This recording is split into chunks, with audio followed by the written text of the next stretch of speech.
A black USAF pilot faces humiliation, but makes a security officer regret what he did. Subscribe and tell us in the comments where you're watching us from. The morning mist clung to the edges of the airfield, wrapping the base in a damp shroud that blurred the outlines of towering aircraft and bustling vehicles. The distant hum of engines filled the air, punctuated by the sharp bark of commands from officers. Soldiers moved with precision, their movements reflecting a practiced efficiency. Amid this controlled chaos, Major Daniel Walker stepped down from the back of an olive-green military truck, his boots crunching against the gravel of the tarmac. The weight of the day pressed heavily on his shoulders, though his stride remained firm, his posture unyielding. His uniform, freshly pressed and adorned with an array of hard-earned medals, caught the early morning sunlight.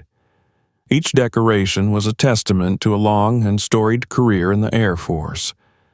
Yet today was different. This mission, ostensibly routine, marked the closing chapter of his service, a final flight before his transition into civilian life. As Walker adjusted his cap and surveyed the scene, a flicker of unease passed through him. The base seemed familiar, yet foreign, a stark reminder of how much had changed over the years. The last time he had been here, he was a fresh lieutenant with an idealistic view of service, eager to prove himself. Now, he carried the quiet wisdom of someone who had seen both the best and worst of humanity. Inside, a storm brewed, a mixture of pride, exhaustion, and a gnawing sense of unfinished business. This wasn't just about delivering the cargo. It was about walking away from a life defined by flight and purpose, leaving behind the sky that had always been his sanctuary. Approaching the main gate, Walker encountered the first hurdle. A pair of guards stood rigidly by the entrance, their sharp salutes mechanical as they assessed him. The lead guard, a young private with a clipboard in hand, scanned Walker's orders with an almost exaggerated thoroughness. "Welcome, Major Walker," the private finally said, his tone overly formal but devoid of warmth. He gestured to the checkpoint where a higher-ranking officer emerged from a nearby booth. The officer's presence was commanding, his crisp uniform a reflection of his meticulous nature. Captain Roy Stevens stepped forward, clipboard in hand and a thin-lipped smile that seemed more condescending than cordial. His eyes flicked briefly over Walker's uniform, lingering just a second too long on the medals before meeting his gaze. "Major Walker," Stevens said, his tone even but edged with something faintly accusatory. "We've been expecting you. I trust your journey here was smooth?" Walker nodded, keeping his response measured. "It was. I'm here for the final briefing before takeoff." Stevens nodded slowly, but his smile didn't reach his eyes. "Of course. We'll need to verify everything before you proceed to the hangar. You know how protocol can be." Walker had encountered men like Stevens before, individuals who wielded their authority like a weapon, using bureaucracy to mask their prejudices. He handed over his documents without hesitation, his expression unreadable. Stevens took them and began flipping through the pages, the deliberate slowness of his movements unmistakable. For several agonizing minutes, Stevens inspected the papers, occasionally making a mark or muttering something under his breath. Finally, he looked up, the smile now replaced by a faint smirk. "Everything seems to be in order," he said, though his tone suggested otherwise. "But I'll need to confirm these with the operations office. Just a routine check." Walker resisted the urge to sigh, knowing any sign of impatience would only feed Stevens's evident desire to assert dominance. Instead, he nodded curtly and stepped aside, allowing Stevens to make his call. As he waited, Walker's mind wandered to a different time, a different base. He recalled the first time he had been forced to defend his qualifications as a pilot, standing before an instructor who had questioned his ability purely because of the color of his skin. The memory was a bitter one, but it also served as a reminder of how far he had come. Stevens returned, his expression neutral, but his body language speaking volumes. "You're clear to proceed, Major. Follow the signs to the briefing room. Someone will meet you there." Walker offered a brief nod, not trusting himself to speak, and made his way through the gate. Behind him, he could feel Stevens' gaze lingering, as though the man were silently daring him to falter. The airfield opened up before him, a sprawling expanse of concrete and metal. Jets and transport planes lined the runways, their hulking forms a testament to human engineering. Soldiers moved purposefully, their uniforms blending into the gray and green of their surroundings. As he walked, Walker felt the weight of expectation pressing against him. This was supposed to be a straightforward mission, a final demonstration of his skill and dedication. Yet the tension in the air suggested otherwise. He couldn't shake the feeling that this was just the beginning of a long and arduous day. When he reached the briefing room, he was greeted by a young lieutenant who handed him a thick folder containing mission details. The lieutenant's demeanor was professional but distant, a stark contrast to the camaraderie Walker had once shared with his peers. Times had changed, and so had the military he had dedicated his life to. Inside the folder, the mission parameters were laid out in meticulous detail. A humanitarian flight carrying essential supplies to a conflict zone. The route was mapped, the cargo manifest listed, and contingency plans outlined. Yet, the simplicity of the task was overshadowed by the undercurrent of distrust he had already encountered. As he reviewed the documents, a knock at the door broke his concentration. A sergeant entered, her expression neutral, but her words clipped. "Major, Captain Stevens would like to see you before you proceed to the hangar." Walker's jaw tightened, but he nodded and followed her back toward the main office. The encounter with Stevens earlier had left a sour taste in his mouth, and he suspected this meeting would be no different. Stevens was waiting for him, leaning against the edge of his desk with a look that could only be described as smug. He gestured for Walker to sit, though his tone carried no real invitation. "I just wanted to touch base before your flight," Stevens began, his words laced with insincerity. "Given the nature of the mission, it's crucial that everything runs smoothly. I trust you're up to the task?" Walker met his gaze evenly, refusing to rise to the bait. "I've reviewed the mission parameters thoroughly, Captain. Everything is in order." Stevens tilted his head slightly, as if studying him. "Good. Just remember, Major, the smallest mistake out there can have the biggest consequences." The words hung in the air, heavy with implication. Walker rose, his movements deliberate, and saluted. "Understood, Captain. If there's nothing else, I'll see to my aircraft." Stevens returned the salute, his expression unreadable. "Safe travels, Major." As Walker left the office and made his way to the hangar, he felt the simmering frustration bubbling beneath his calm exterior. The morning had already tested his patience, and the day was far from over. Still, he resolved to push forward. This was his mission, his responsibility, and he wouldn't let anyone, not Stevens or anyone else, undermine his final flight. The towering form of his transport plane came into view, a stark reminder of the challenges ahead. Walker squared his shoulders, his resolve solidifying. This wasn't just another mission, it was the closing chapter of a career defined by resilience and determination. Whatever obstacles lay ahead, he was ready to face them head-on.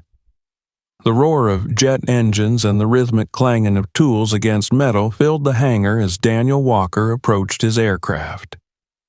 The KC-135 Stratotanker loomed before him, a massive, silver behemoth with its nose pointed toward the hangar's exit as though eager to take flight. Ground crews swarmed the aircraft like ants, some refueling it while others worked to secure the humanitarian cargo in its belly. The air smelled of jet fuel, grease, and anticipation.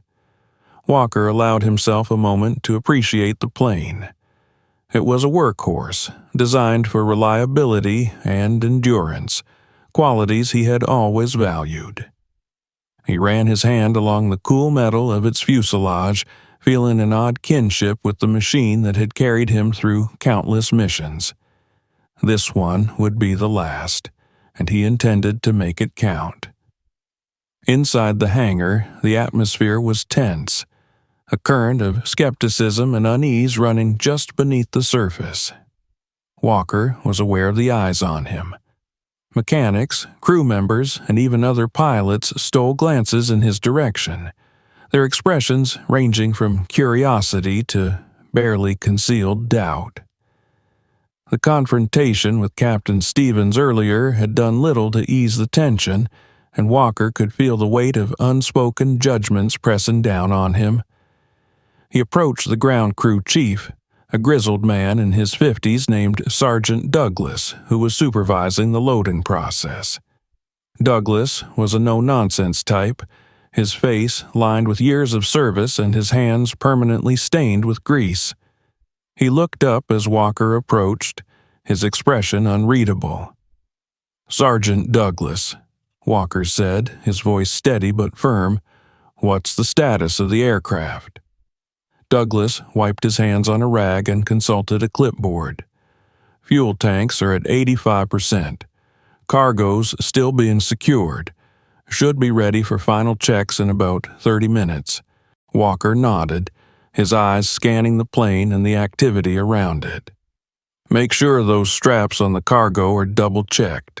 I don't want any shifting during flight." Douglas grunted in acknowledgement but said nothing more. Walker sensed the man's ambivalence, the way he avoided direct eye contact. It wasn't hostility, but it wasn't respect either. It was the quiet indifference of someone who had seen too many pilots come and go, each one eager to prove themselves. As Walker began his own pre-flight inspection, he noticed small but concerning oversights. One of the bolts on the left engine cowling wasn't fully tightened. The hydraulic lines on the starboard wing showed signs of wear that should have been addressed during maintenance, and while the cargo straps appeared secure, they hadn't been fastened with the precision he expected. He flagged Douglas down, pointing to the engine cowling. "This bolt isn't torqued to spec, and those hydraulic lines need to be replaced before we take off." Douglas frowned, his lips pressing into a thin line. "With all due respect, Major, we've got limited time and resources. The plane's operational." "Limited time doesn't mean we cut corners," Walker said firmly. "Get it fixed." Douglas hesitated, but the authority in Walker's voice left no room for argument. He muttered something under his breath before calling over a pair of mechanics to address the issues. Walker stayed to supervise, ensuring the work was done properly. As he moved to the cargo bay to inspect the load, he overheard snippets of conversation from the crew. A younger mechanic, barely out of training, was speaking in a low voice to his colleague. "I don't know why they gave him this mission," the young man said. "It's his last day, right? Should have gone to someone with a clean slate, not someone looking for a retirement story." Walker felt a surge of anger but tamped it down. He had faced worse comments in his career, and he wasn't about to let this one get under his skin. Still, the atmosphere was beginning to grate on him. The lack of trust, the insinuations, it was all too familiar. Inside the aircraft, the cargo bay was a cavernous space filled with crates labeled with Red Cross symbols and the names of medical supplies. Walker walked the length of the bay, checking the straps and ensuring the load was balanced. The plane was carrying over 20 tons of humanitarian aid, destined for a conflict zone where civilians desperately needed help. This wasn't just a mission, it was a lifeline. When he finished his inspection, he climbed into the cockpit where the rest of the flight crew was waiting. Second Lieutenant Harper, his co-pilot, was a wiry young man with an air of nervous energy. Staff Sergeant Medina, the flight engineer, sat at his station, her hands deftly checking the systems, and behind them, Technical Sergeant Ortiz, the loadmaster, was finalizing the cargo manifest. "Everything checks out," Walker said, sliding into the pilot's seat. "We'll be ready to taxi as soon as the ground crew finishes up." Harper glanced at him, his expression cautious. "We heard about the delay earlier, sir. Captain Stevens giving you a hard time?" Walker didn't respond immediately, focusing instead on flipping switches and running through the pre-flight checklist. The cockpit came alive with the soft hum of electronics and the occasional chirp of warning systems. Finally, he said, "Let's just focus on the mission." But the tension in the cockpit was palpable. Walker could sense the unease in his crew, the way they avoided direct questions or eye contact. Stevens's influence was like a shadow over the operation, and it was clear that his doubts had sown seeds of uncertainty in everyone around them. As the ground crew signaled that the plane was ready, Walker keyed the intercom. "Strap in, we're moving to the runway." The massive aircraft began to roll forward, its engines roaring to life. Walker guided it with practiced ease, his hands steady on the controls. Yet, as they neared the runway, the radio crackled with a familiar voice. "Tower to KC 135, hold position. Captain Stevens requests additional clearance checks." Walker's grip tightened on the yoke. The delay was unnecessary, and they both knew it. This was another of Stevens's petty power plays, a final attempt to assert control. Walker took a deep breath, forcing himself to stay calm. "Understood, Tower. Hold in position," he replied. For the next 20 minutes, they sat idle on the tarmac as Stevens conducted his so-called checks.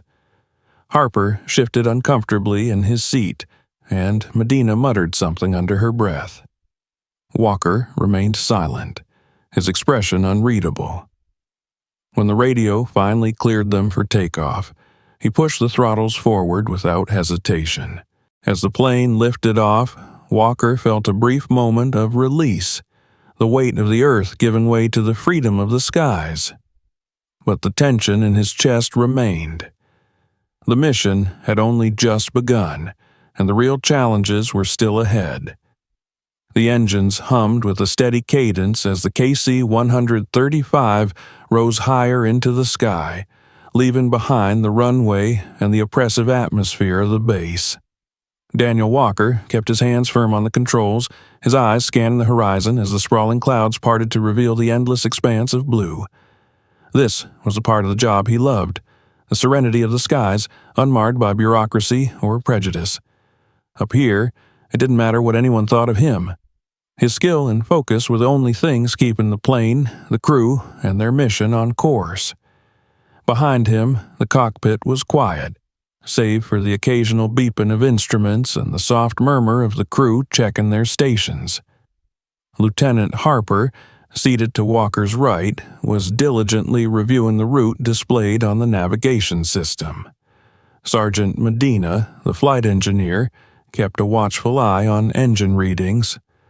Ortiz, stationed in the rear of the aircraft, relayed updates on the status of the cargo over the intercom. "Altitude steady at 35,000 feet, Harper reported. "Roger that," Walker replied, his voice calm. Despite the smooth departure, the tension from the delays still lingered. It hung in the air like static electricity, unspoken but palpable.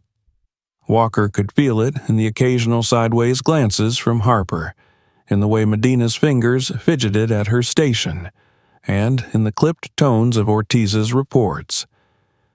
Stevens's insinuations and the resulting skepticism had taken root, and Walker knew it wouldn't disappear overnight. The first signs of trouble came less than an hour into the flight.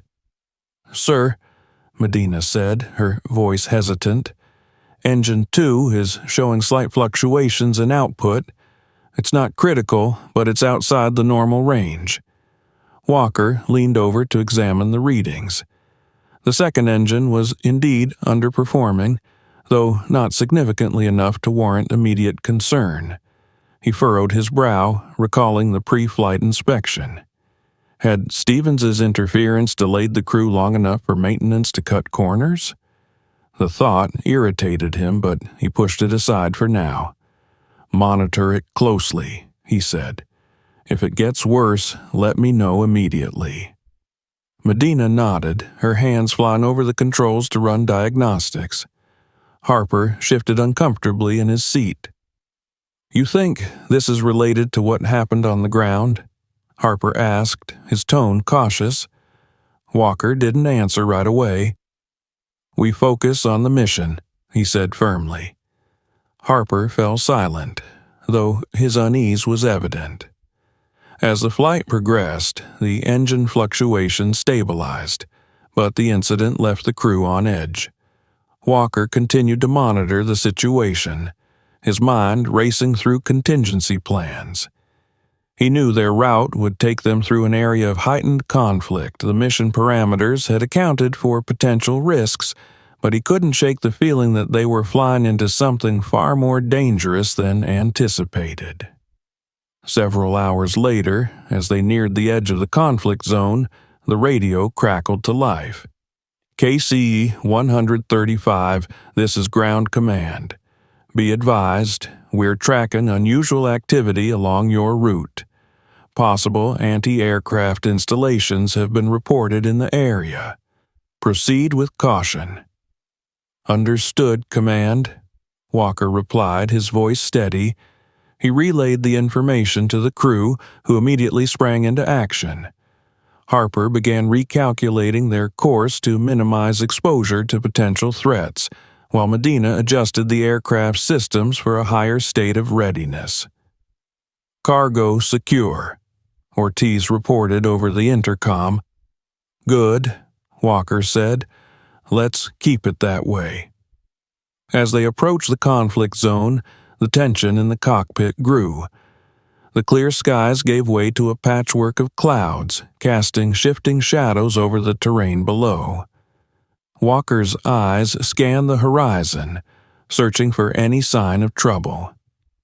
The first warning came in the form of a distant flash, followed by a streak of light arcing upward. "Missile lock!" Harper shouted. Walker reacted instantly, his hands moving with precision as he took manual control of the aircraft.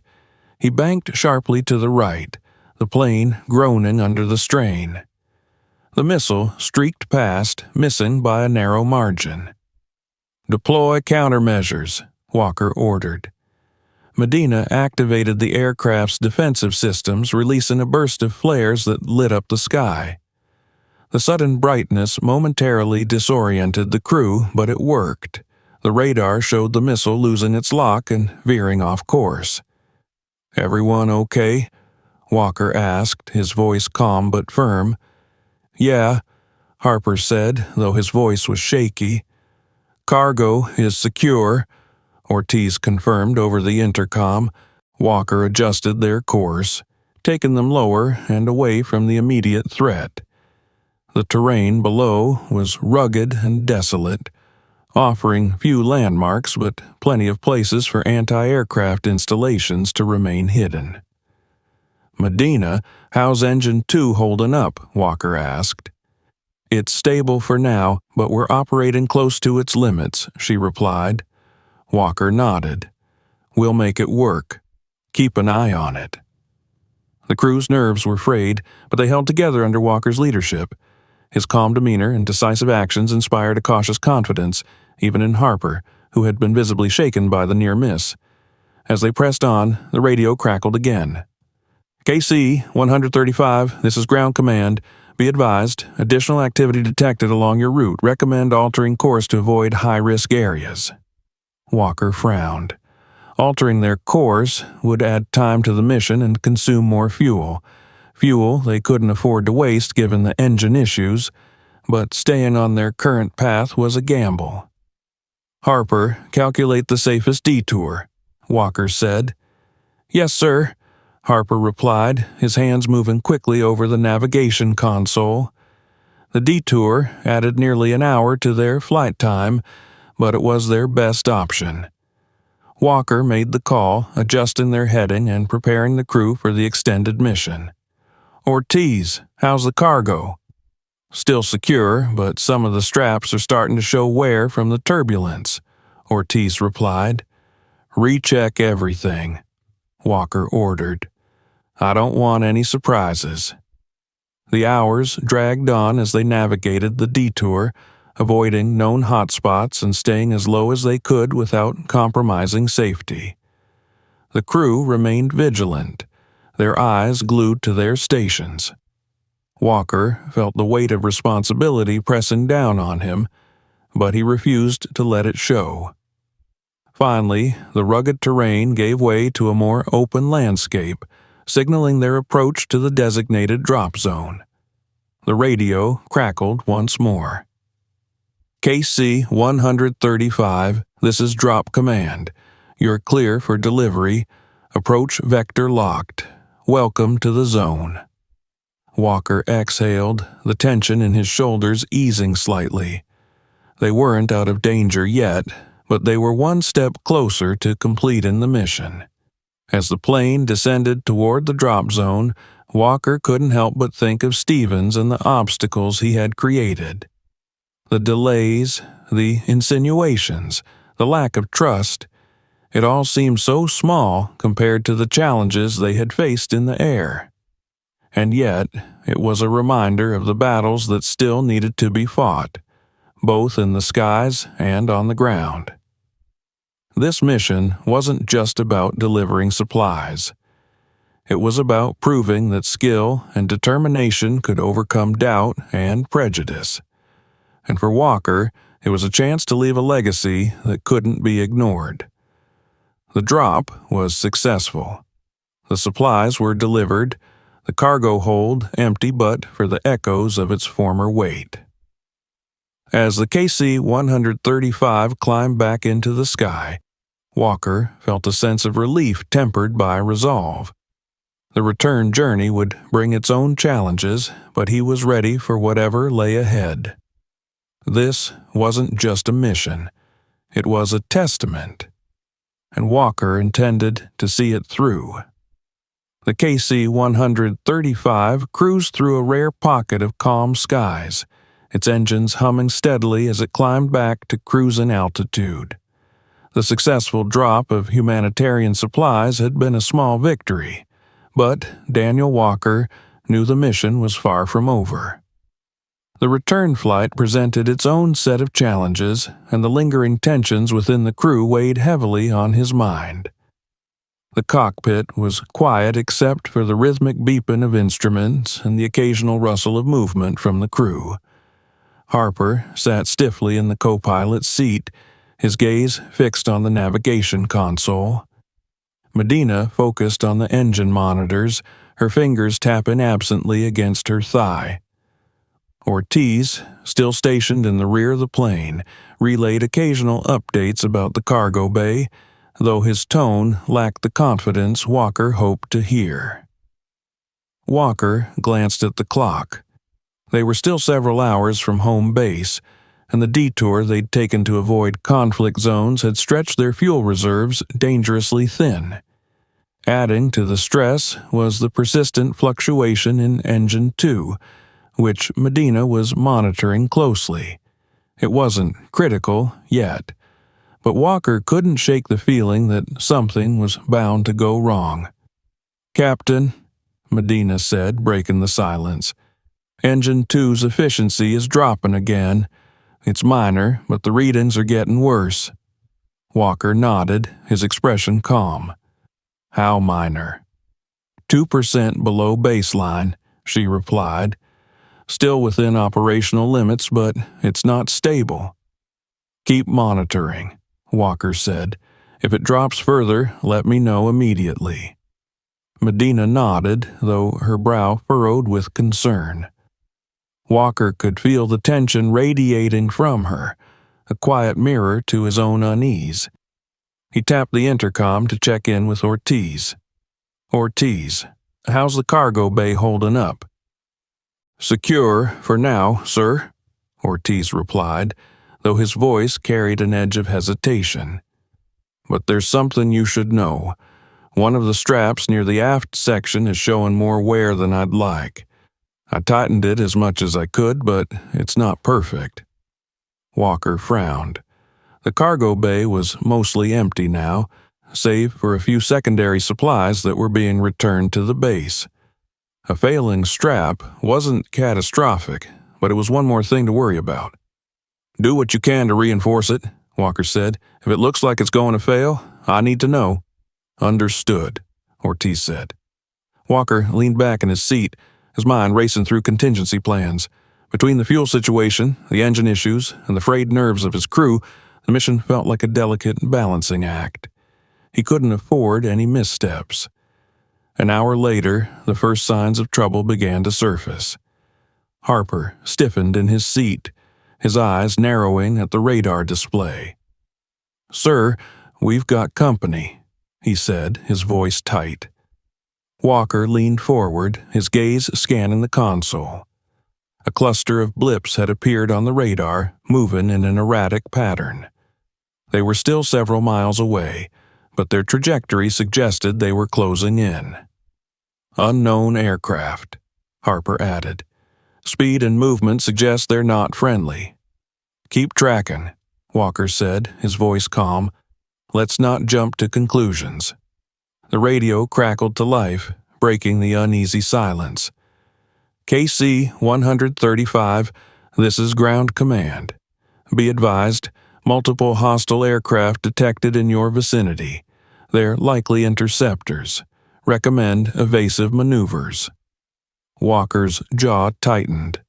The KC 135 wasn't designed for combat. It had limited defensive capabilities and was built for endurance, not speed. He quickly assessed their options, his mind working faster than the rising tension in the cockpit. "Medina, prepare the countermeasures," he ordered. "Harper, plot the fastest route out of their range." "Yes, sir," Harper said, his hands moving rapidly over the controls. Walker adjusted their course, banking the plane sharply to the left. The aircraft groaned in protest, its massive frame not built for quick maneuvers. He pushed it as hard as he dared, knowing the alternative was far worse. "Hostiles are closing in," Harper said, his voice rising. "They're fast, sir, really fast." Walker nodded, his grip tightening on the yoke. The radar blips grew closer, their movement erratic but deliberate. He knew they were being targeted. "Medina, deploy flares on my mark," he said, his voice steady despite the adrenaline coursing through him. "Ready," Medina replied. "Mark," Walker barked. Medina hit the switch, and a burst of bright flares shot out from the KC 135, lighting up the sky. The radar showed one of the hostile blips veering off, momentarily confused by the countermeasures, but the others continued their pursuit. "Second missile launch detected," Harper shouted. Walker reacted instantly, banking hard to the right and deploying another set of flares. The plane shuddered violently as the missile passed dangerously close, the shockwave rattling the crew. "Engine 2's efficiency just dropped by another 3%, Medina reported, It's struggling to keep up with these maneuvers. Walker gritted his teeth. We don't have a choice. Keep it running as long as you can. The hostiles pressed on, relentless in their pursuit. Walker knew they couldn't keep this up indefinitely. The KC-135 was durable, but it wasn't invincible. Ortiz, how's the cargo bay holding up? Walker asked over the intercom. Not good, sir, Ortiz replied, his voice strained. That strap I mentioned, it's about to give. I'm trying to secure it, but... His words were cut off by a sudden, deafening explosion. The plane lurched violently, throwing the crew forward in their seats. Warning alarms blared as the cockpit filled with red lights. Direct hit on the tail section, Harper shouted. We've lost part of the stabilizer.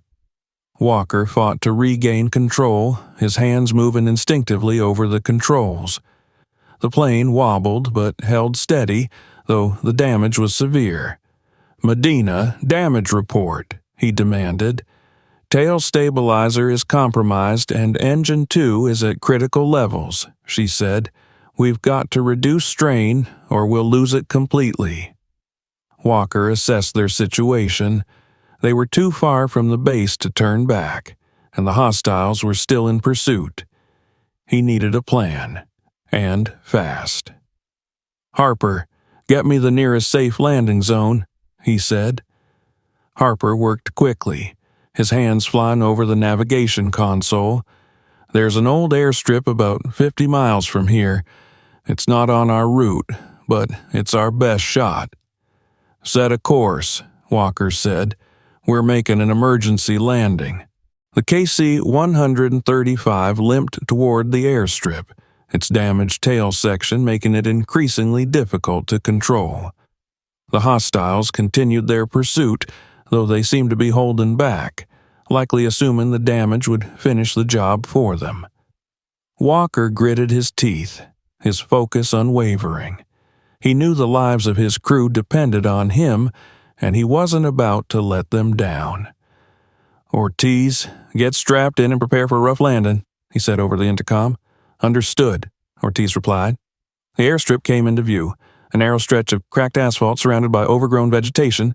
It was far from ideal, but it was better than nothing. Harper, call out our speed and altitude, Walker said. Speed, 220 knots. Altitude, 1,000 feet and dropping, Harper replied. Medina, keep an eye on engine 2. If it fails, let me know immediately. The descent was harrowing. The KC-135 bucked and swayed, its compromised stabilizer making it difficult to keep level. Walker's hands were steady on the controls, his focus razor-sharp. As they neared the ground, Walker deployed the landing gear. The plane touched down with a jarring thud, its tires screeching against the asphalt. Dust and debris flew into the air as the plane skidded to a halt, its engines sputtering but holding. The cockpit was silent for a moment, the crew too stunned to speak. Finally, Walker broke the silence. Is everyone okay? He asked. A chorus of affirmations came through the intercom. Despite the rough landing, they had made it. Walker leaned back in his seat, his heart pounding.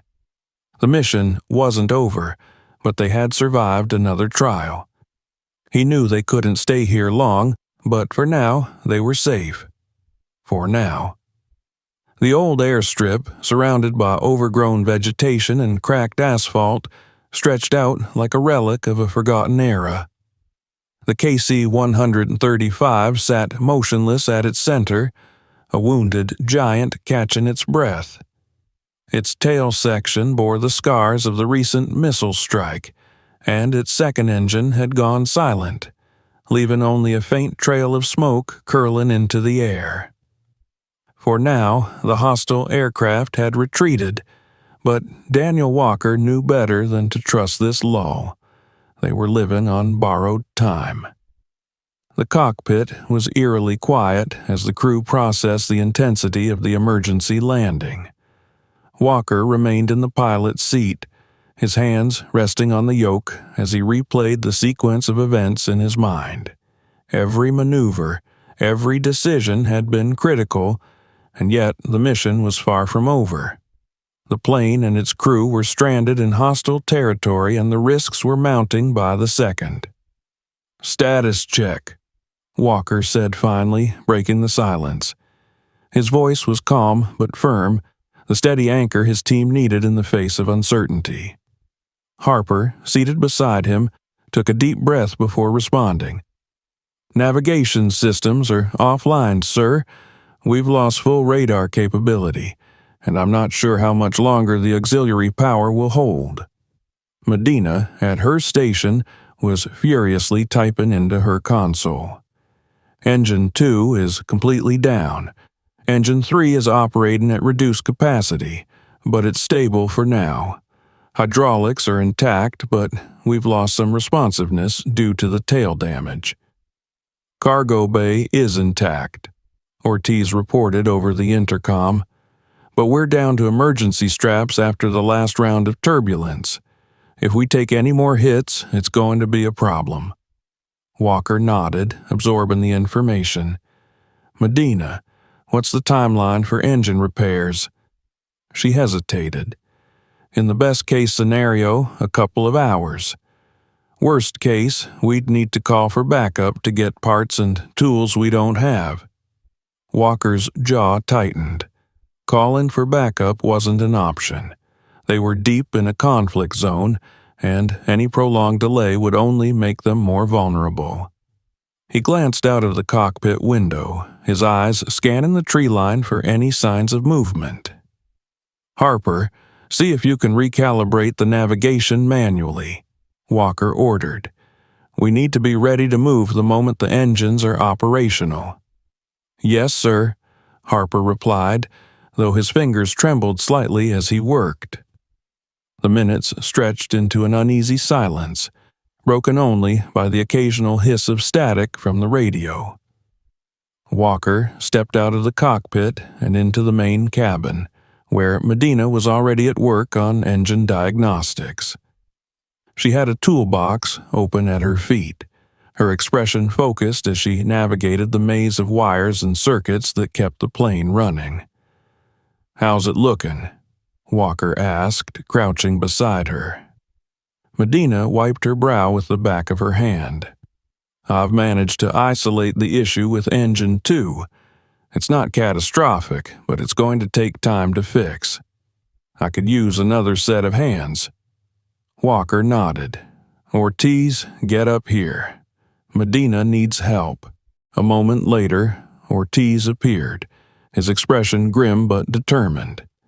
Together, the three of them worked methodically, their movements precise despite the weight of the situation.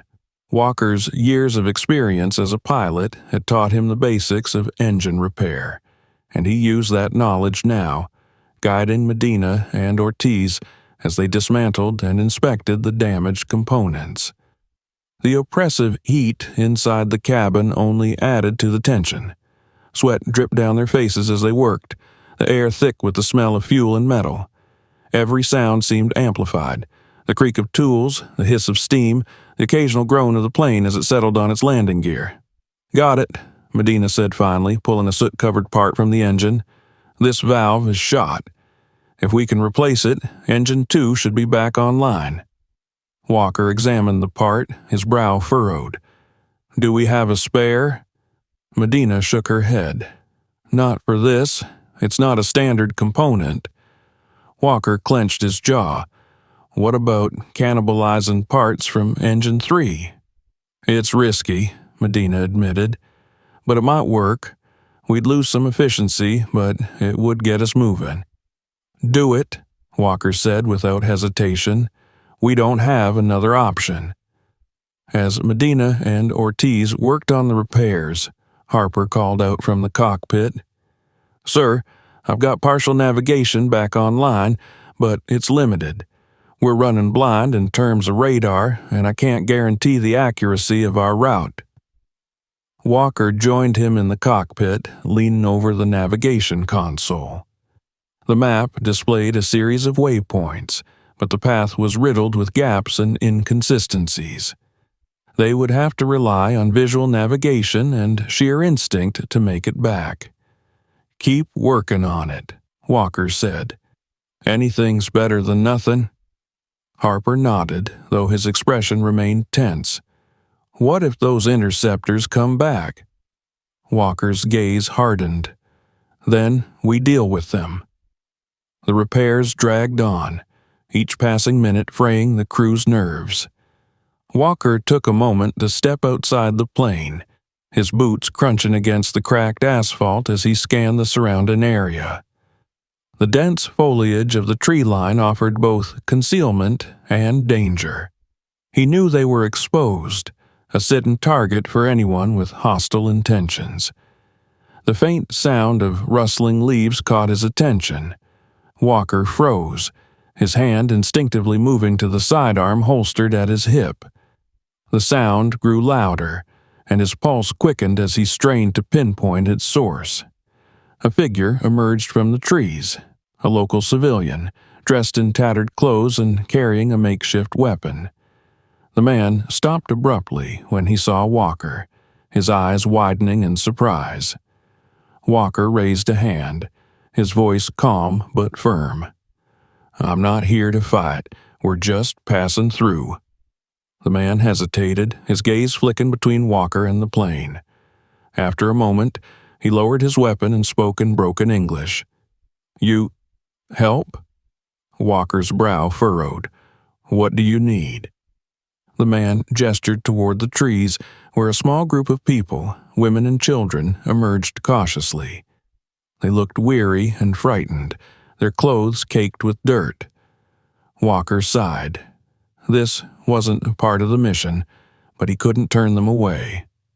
"Stay here," he said. "I'll see what we can do."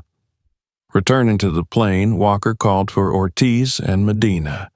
Together, they retrieved some of the remaining medical supplies from the cargo bay and distributed them to the group.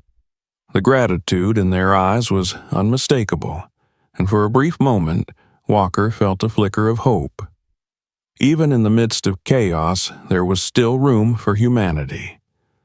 The repairs were finally completed as the sun began to dip below the horizon, casting long shadows across the airstrip. Engine 2 roared back to life, its familiar hum filling the air. Medina and Ortiz emerged from the cabin, their faces streaked with grease but triumphant.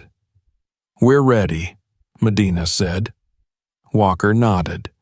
"Let's get airborne before we attract any more attention." The crew quickly assumed their positions, and Walker guided the KC-135 back onto the runway. The takeoff was smooth but tense, every sound and vibration magnified by the heightened awareness of their situation. As the plane climbed into the darkening sky, Walker felt a surge of relief. They were back in the air, but the journey home would be anything but easy. The mission had tested their limits, and the real battle was only beginning. The KC-135 rumbled as it climbed back into the sky, its repaired engine humming with a tenuous reliability that kept the crew on edge. The night enveloped the aircraft, cloaking it in darkness as it ascended above the scattered clouds. Daniel Walker adjusted the controls with practiced ease, his gaze flickering between the instrument panel and the horizon. Though they were airborne again, the mission was far from over. Every mile home was a test of endurance, trust, and sheer determination. The cockpit was alive with activity. Medina monitored the engines with an almost obsessive focus, her eyes scanning the data for any sign of trouble. Harper worked to recalibrate the navigation systems, his fingers moving with a precision that betrayed his nervous energy. Ortiz, stationed in the cargo bay, reported that the remaining supplies were secure, though the stress in his voice suggested he wasn't taking anything for granted. "Altitude steady at 30,000 feet, Harper reported, breaking the tense silence. "Good," Walker replied. Keep monitoring the radar. Let me know the moment anything unusual shows up." Despite their progress, the events of the past hours lingered heavily on the crew. The emergency landing, the missile strike, and the engine failure had shaken them to their core. Walker could sense it in the way Harper hesitated before speaking, in Medina's tightened jaw, and in Ortiz's clipped updates over the intercom. They had survived, but the psychological toll was undeniable. The tension in the cockpit was thick enough to cut with a knife, and Walker knew it was his responsibility to hold the team together. As the leader, his resolve had to be unshakable, even if doubts gnawed at him beneath the surface. "Medina, how's Engine 2 holding up?" Walker asked, his voice calm but firm. "It's stable for now," she replied, "but I wouldn't push it too hard. We're running on borrowed time." Walker nodded. "Understood. Let's keep things steady and avoid unnecessary strain." The moments stretched into an uneasy rhythm, each minute feeling like an eternity. The faint hum of the engines was a constant reminder of their precarious situation, a fragile lifeline that could snap at any moment. Walker's mind raced through contingency plans, each one more desperate than the last. He knew the odds were against them, but giving up wasn't an option. 2 hours into the return flight, the radar pinged with a sharp, insistent tone. Harper stiffened, his eyes narrowing as he scanned the display. "Sir, we've got movement," he said. 3 contacts closing in fast." Walker leaned over, his gaze locking onto the radar screen. The blips were small but unmistakable. Hostile aircraft, their erratic movements betraying their aggressive intent. "Medina, prepare countermeasures," Walker ordered.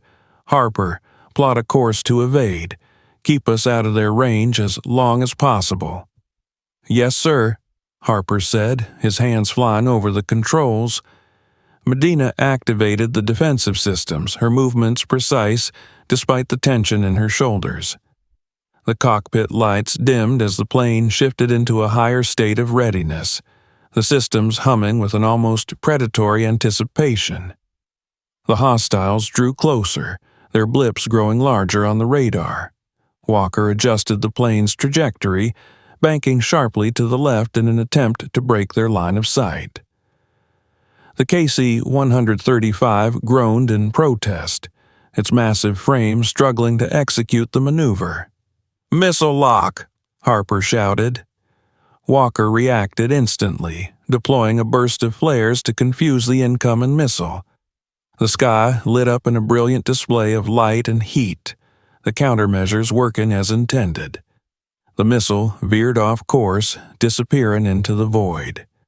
"Good work," Walker said, "but they're not giving up." The hostiles adjusted their course, determined to close the gap. Walker pushed the plane harder, his hands steady on the controls as he guided it through a series of evasive maneuvers. The KC-135 wasn't built for agility, but Walker's skill and experience gave them a fighting chance. "Second missile incoming," Harper called out. Walker banked hard to the right, deploying another set of flares. The plane shuddered violently as the missile exploded nearby, the shock wave rattling the crew. "Engine 3's losing efficiency," Medina reported. "We can't keep this up much longer." "Understood," Walker said. "Harper, find me the fastest way out of their range." Harper worked furiously, his fingers a blur as he recalculated their trajectory. "There's a storm system about 20 miles ahead," he said. "If we can reach it, it might mask our signature." Walker nodded. "Good. Let's make it happen." The storm loomed ahead, its dark clouds churning with a menacing energy. Lightning flickered across the sky, illuminating the turbulent air with brief, blinding flashes. Walker guided the KC-135 into the heart of the storm, the plane trembling as it entered the chaotic atmosphere. Rain lashed against the fuselage, and the turbulence tossed the plane like a leaf in the wind. Harper gripped his console, his knuckles white as he fought to maintain focus. Medina's hands flew over the controls, adjusting the engines to compensate for the sudden shifts in pressure. "Hold it together," Walker shouted over the roar of the storm. "We're almost through." The hostiles hesitated at the edge of the storm, their radar unable to penetrate the dense clouds. It was a risky gamble, but it paid off. The blips on the radar began to fade, the hostile aircraft retreating in the face of the storm's fury. "We're clear," Harper said, his voice a mix of relief and exhaustion. Walker exhaled, his grip on the controls loosening slightly. "Good work, everyone. Let's get out of this storm and back on course." The plane emerged from the storm battered but intact, its engines humming with a renewed determination. The crew began to relax, the tension in the cockpit easing as the immediate threat dissipated. Hours later, the familiar outline of the home base appeared on the horizon. The sight was a welcome relief, a promise of safety after the relentless challenges of the mission. Walker guided the KC-135 toward the runway, his hands steady as he prepared for the final descent. The landing was smooth, the plane touching down with a reassuring thud. The crew let out a collective sigh of relief as the engines powered down, the aircraft rolling to a stop on the tarmac. As they disembarked, the weight of the mission began to settle in. The crew exchanged weary smiles, their camaraderie forged in the crucible of adversity. Walker took a moment to look back at the KC-135, its scarred exterior a testament to their resilience. The mission was over, but its impact would linger. For Walker, it was more than a test of skill. It was a reminder of the strength found in unity, perseverance, and the unyielding drive to overcome. As the crew headed toward the debriefing room, Walker felt a sense of closure. The road had been long and fraught with challenges, but they had made it. Together. The morning sun stretched across the tarmac, casting long shadows over the KC-135 as it stood silently on the edge of the airfield. Its weathered exterior bore the scars of a grueling mission, scorch marks from near-miss missiles, patches of soot from engine trouble, and the faint signs of hastily repaired damage to its tail. The plane looked as exhausted as its crew, but it had done its job. It had brought them home. Inside the debriefing room, the mood was subdued but tinged with relief. Daniel Walker sat at the head of the table, his back straight despite the weariness pulling at him. Around him, the crew filled the seats. Harper, with his nervous energy barely contained. Medina, her eyes heavy but alert, and Ortiz, his hands fidgeting as if still clutching the straps of the cargo bay. The mission was over, but the events of the past 24 hours still hung heavily in the air. The door opened, and a senior officer entered, his presence commanding the attention of everyone in the room. Colonel Anderson was a man known for his meticulous attention to detail, and his expression was unreadable as he set a thick folder on the table. He took a seat across from Walker, his gaze steady. "Major Walker," Anderson began, his voice even, "let's start with your report." Walker nodded, his mind already organizing the events into a coherent narrative. He began with the departure, outlining the delays caused by Captain Stevens and the subsequent mechanical issues that had nearly jeopardized the mission.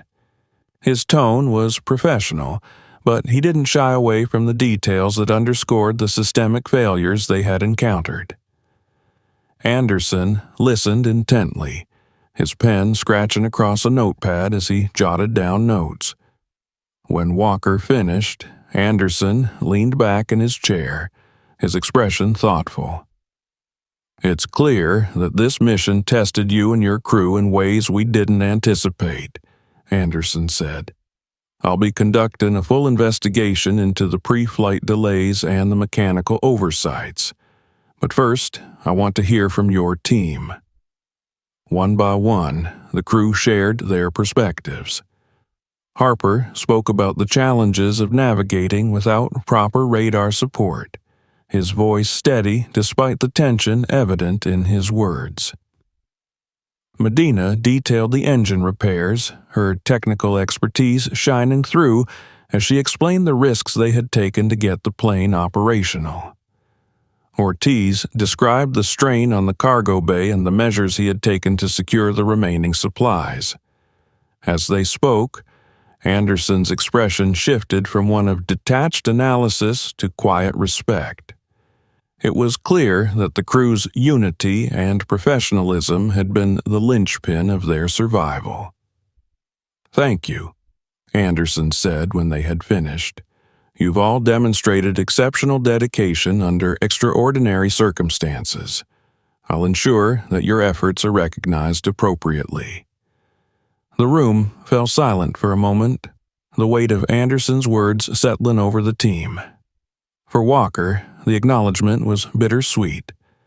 This mission had been his final act of service, a culmination of decades of experience and sacrifice.